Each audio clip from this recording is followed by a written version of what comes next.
Most people think muscle loss is just part of getting older. But what if I told you it's not about your age, it's about your brain? That's right. The reason your body may be shrinking, slowing, or struggling to recover isn't because you turned 50 or 60, it's because your nervous system stopped sending the right signals. Have you noticed it? Lifting groceries feels heavier. Your balance is a little off. Or maybe you catch yourself skipping workouts, not because you're lazy, but because something feels off. If any of that sounds familiar, you're not alone. And you're not broken. Take Dave, for example.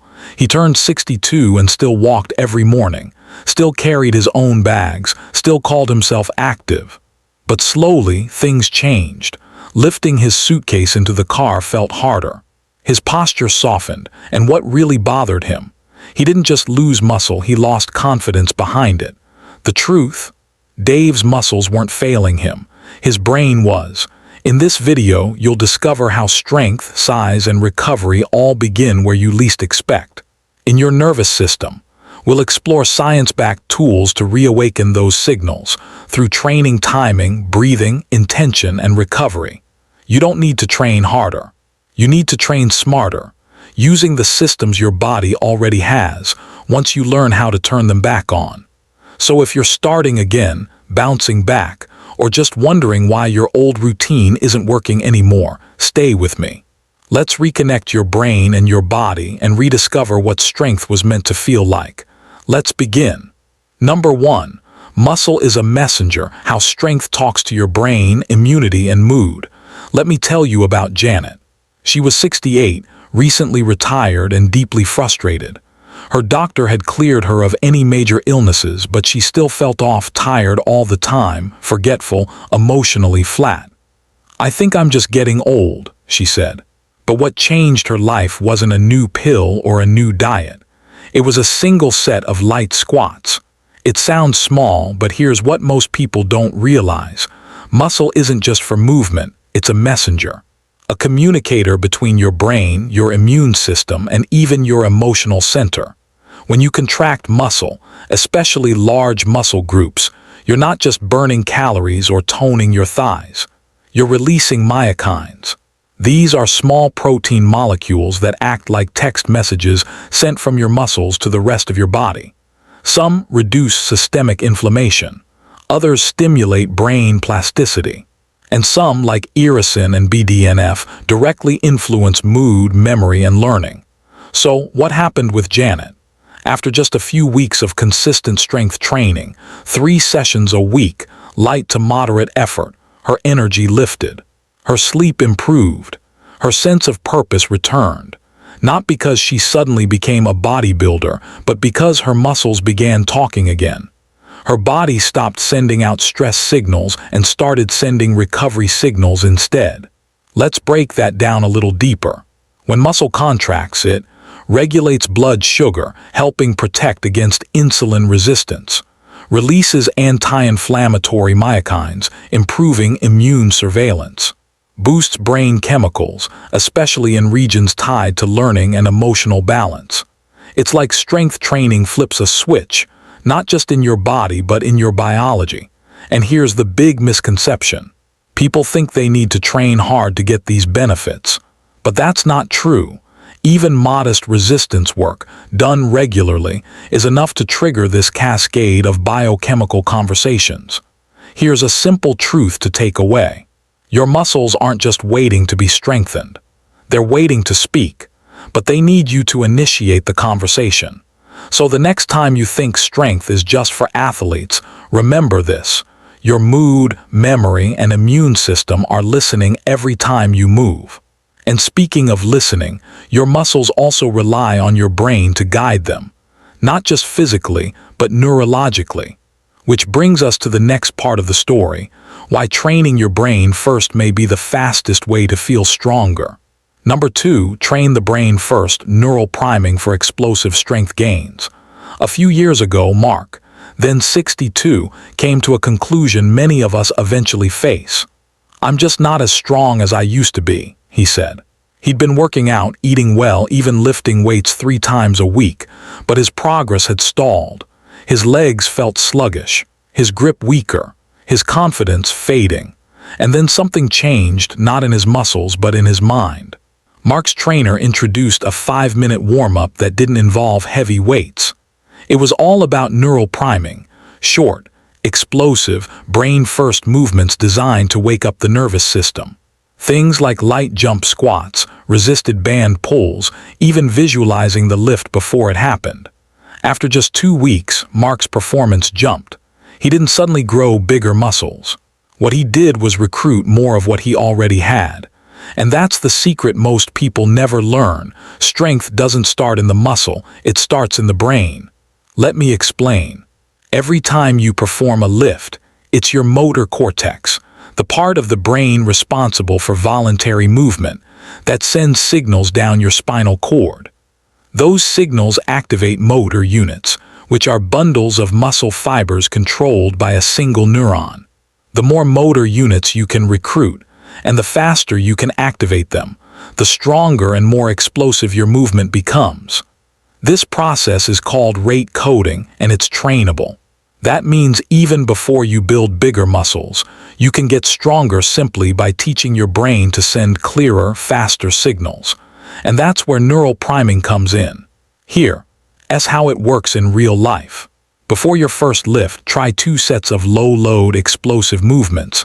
Jump squats, banded rows, wall pushes. Add in 30 seconds of breathwork to center your nervous system. Then close your eyes and visualize your movement. Picture it clean, strong, precise. Your brain will light up as if you've already done it. This may sound like mental fluff, but the science is solid. Studies from the Cleveland Clinic showed that subjects who only imagined contracting a muscle, without lifting a single weight, increased strength by over 13% in just a few weeks. That's how powerful the brain-muscle connection is. And here's the quiet lesson. If you always feel like your first set is off, it's not your body, it's your brain that isn't fully online yet. So start there. Don't just warm up your joints. Wake up your nervous system. Teach your brain it's time to lead. Because once you do, something surprising happens. Your workouts become smoother, your movements sharper, and your progress finally feels possible again. And speaking of progress, there's one often invisible culprit that can steal it from you no matter how well you train: your mitochondria. Let's talk about why your energy may be leaking away and how to get it back. Number 3. The truth about overtraining: it's not your muscles, it's your nervous system. Let me tell you a quick story about Tom. Tom is 63, retired military, sharp as ever, and every bit the guy who treats workouts like a mission. He never misses a training day, tracks every macro, sleeps with a smartwatch on. But a few months ago, Tom came to me and said, "I don't get it. I'm doing everything right, but I feel like I'm getting weaker." He hadn't changed his routine. He wasn't in pain. But his motivation was gone, his grip strength was fading, and he started waking up tired even after 8 hours of sleep. What happened? Not his muscles. His nervous system was quietly waving a white flag. You see, overtraining is rarely about sore biceps or tight hamstrings. It's about your central nervous system, your brain and spinal cord, which silently manages everything from coordination to energy to muscle recruitment. And unlike muscles, which often bounce back in 48 hours, your nervous system can stay worn out for up to 5 days or more after intense effort. Let's break it down. When you train hard, especially with heavy weights or explosive movements, you tax your CNS. That's why some workouts feel fine on your body but leave you mentally fried. Your CNS takes the brunt of the effort. And when it's overworked, you may notice you can't focus in the gym. Your form breaks down faster. Sleep becomes shallow.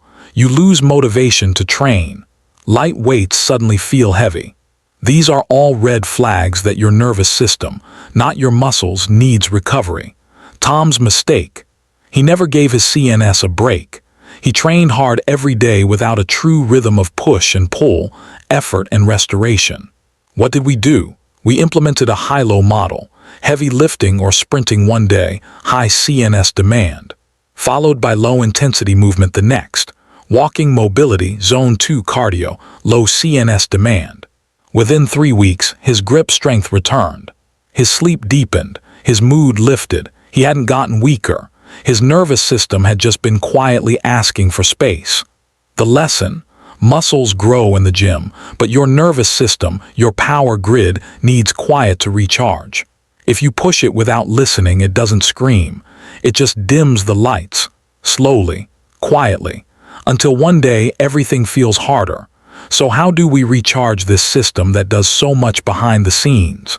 That brings us to the next chapter, perhaps the most overlooked performance enhancer of all, deep restorative sleep.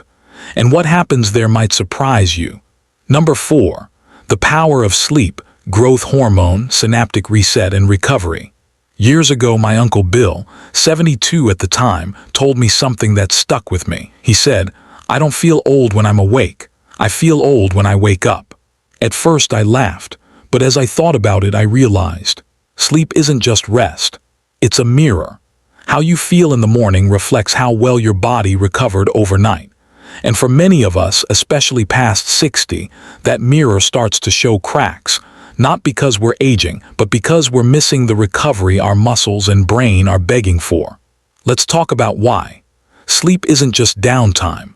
It's an orchestrated biological performance, and one of the key moments in the day when muscle repair, brain reset, and hormonal rebuilding happen in harmony. In deep sleep, what scientists call slow-wave sleep, your pituitary gland pulses out growth hormone. This isn't just for kids or bodybuilders. Growth hormone is your natural recovery agent. It helps repair muscle tissue, burn fat, support immune strength, maintain lean body mass. And here's the surprising part.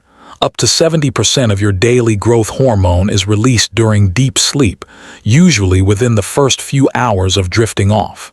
So what happens when that deep sleep is cut short? Less recovery, more inflammation, slower muscle gains, your brain fogs, your mood dips, your training plateaus. And even if you're doing everything else right, eating clean, lifting smart, you can't outtrain a tired nervous system. That's exactly what was happening with Janice, a 67-year-old client who was doing resistance bands and yoga but still felt sore all the time. She wasn't overtraining. She was undersleeping. We made 3 small changes. Set a consistent bedtime even on weekends. Avoided screens and late meals after 8:30 p.m. Added a calming routine, hot shower, herbal tea, and journaling. Within 2 weeks, her soreness faded. Her workouts felt lighter. Her face looked more rested. Why? Because her body finally had time to rebuild. The deeper lesson here: you don't grow during the workout. You grow after it. And most of that growth happens while you're not even aware. While your brain trims unneeded signals, clears out stress chemicals, and rebuilds your strength from the inside out. Now, what if I told you that when you sleep and when you train could unlock even more of that recovery power? Because your body runs on a clock, and syncing that clock to your training might be the secret weapon you never knew you had. Let's explore that next. Number 5. Circadian strength. Why when you train matters more than you think. A few months ago, my neighbor Jake, 62, retired firefighter, strong as an ox, asked me, "Why do I feel like Superman when I lift at 5 p.m., but like a rusty tin man at 9 a.m.? He thought he was imagining it. He was. Because here's the truth. When you train isn't just about convenience. It's about biology. Our bodies run on an internal clock, what scientists call the circadian rhythm. This clock regulates everything from your sleep-wake cycle to your hormones, your core temperature, even your muscle performance. Let me break it down. In the afternoon, your body temperature peaks. That increase doesn't just keep you warm. It boosts enzyme activity, makes your muscles more elastic, and enhances neuromuscular coordination. Simply put, your body is more ready to move. Around the same time, your cortisol levels, the stress hormone that can interfere with muscle repair, start to drop, while testosterone and growth hormone become more available to support training and recovery. And studies confirm it. A 2020 study from Chronobiology International found that people who trained in the late afternoon or early evening built more muscle and gained more strength than those who trained in the morning, even when the workouts were identical. But here's the catch. Consistency matters more than perfection. If your schedule only allows you to train in the morning, great. Your body will adapt. This process is called entrainment, and it means your hormones and nervous system will start aligning themselves to your regular routine if you keep it steady.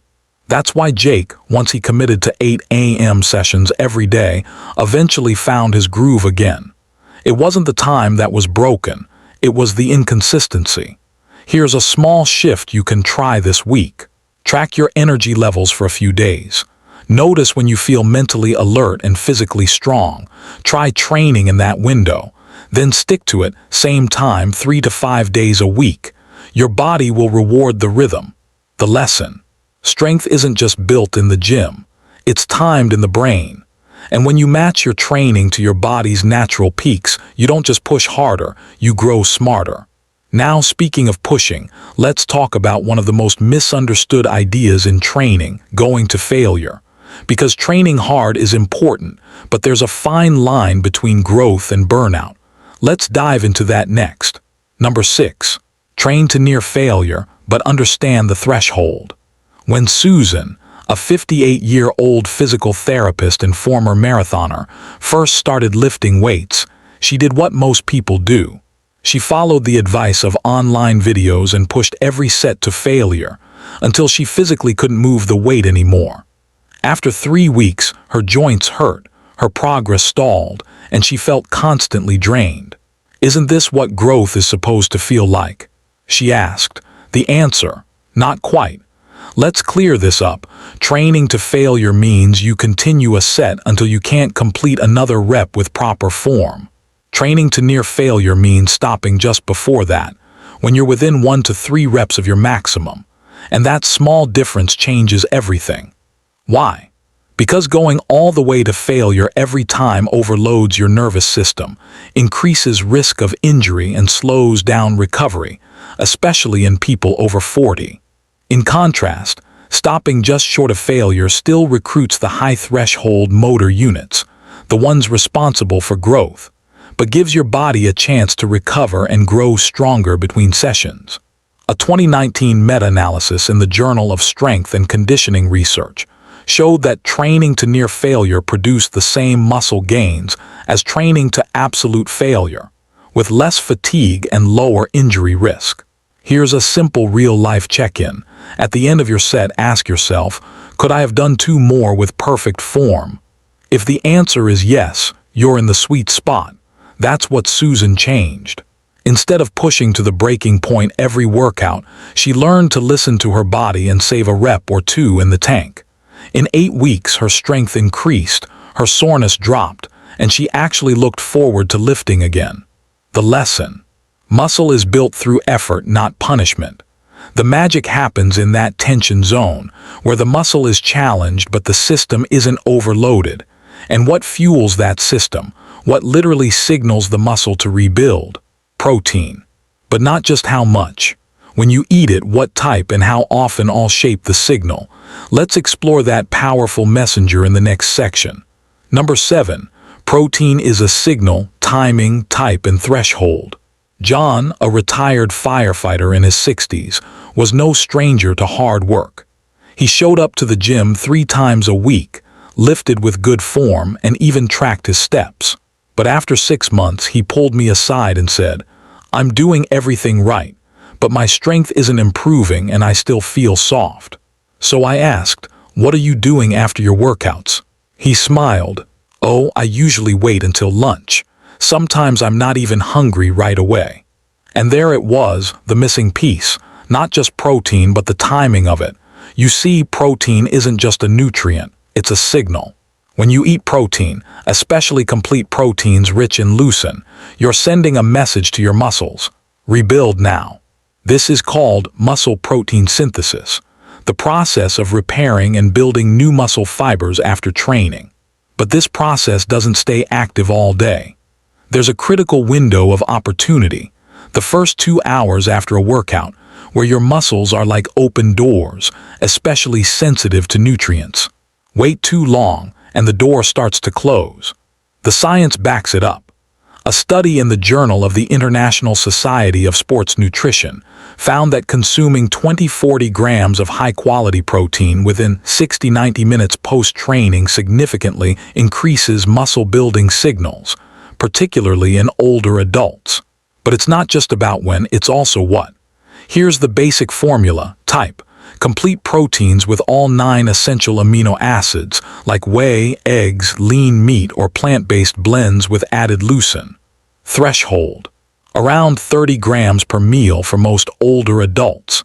That's the dose needed to maximally stimulate muscle protein synthesis. And spacing it out matters too. Having 3-4 protein-rich meals across the day is more effective than one massive serving at dinner. Back to John. He made 3 changes. He started bringing a post-workout shake to the gym, added an extra egg to breakfast, and made dinner a little lighter but more balanced. 8 weeks later, his strength had jumped, his waist shrunk, and for the first time in years, he felt like food was working for him. The takeaway: protein is not just a number, it's a conversation with your muscles. When you feed it well, and at the right time, you're literally shaping your recovery, your energy, and your ability to grow stronger at any age. But that's only half the story. Because even if your nutrition is perfect, if your mind is elsewhere during training, you're leaving gains on the table. Let's explore how the brain and body connect during every single rep, and why where you place your attention might be more important than the weight you lift. Number 8, muscle-mind connection, the neuroscience of focused reps. Let me tell you about Maria. She's 67, quiet, determined, and walks into the gym with a notebook and purpose. No earbuds, no scrolling, just presence. One day I asked her secret. She said, "I don't just lift the weight, I listen to the muscle." And neuroscience would agree. Maria's not just training her body, she's training her brain. We often think of lifting as purely physical: contract the muscle, complete the rep, move on. But what research now shows is that your intention, your focus, and the quality of attention during a rep deeply influence the outcome. This is the muscle-mind connection, and it's not just gym talk, it's rooted in neuroscience. Here's how it works. When you consciously focus on a specific muscle group during an exercise, like intentionally squeezing your lats during a row, you activate more motor units in that muscle. This means a greater portion of the muscle is actually working.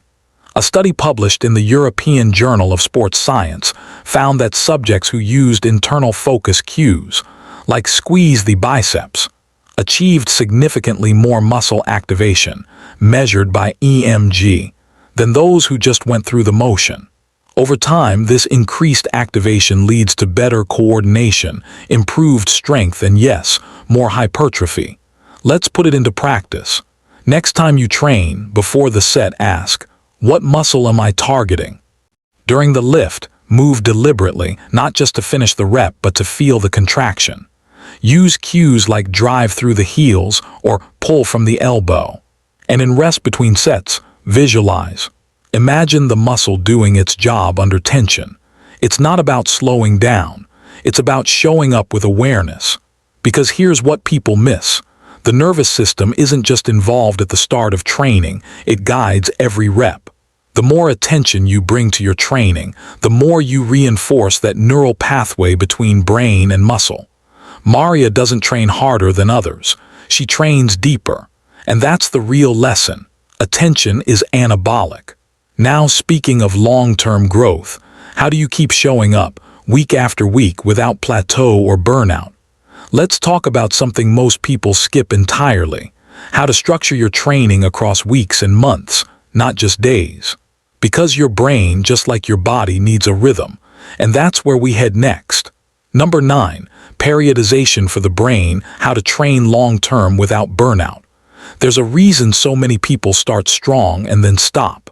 Motivation fades, progress stalls, the body aches, the brain fogs, and one day the gym shoes stay in the closet. But here's what most never realize: it's not weakness, it's not laziness. It's neurological fatigue, the brain quietly asking for rhythm, not chaos.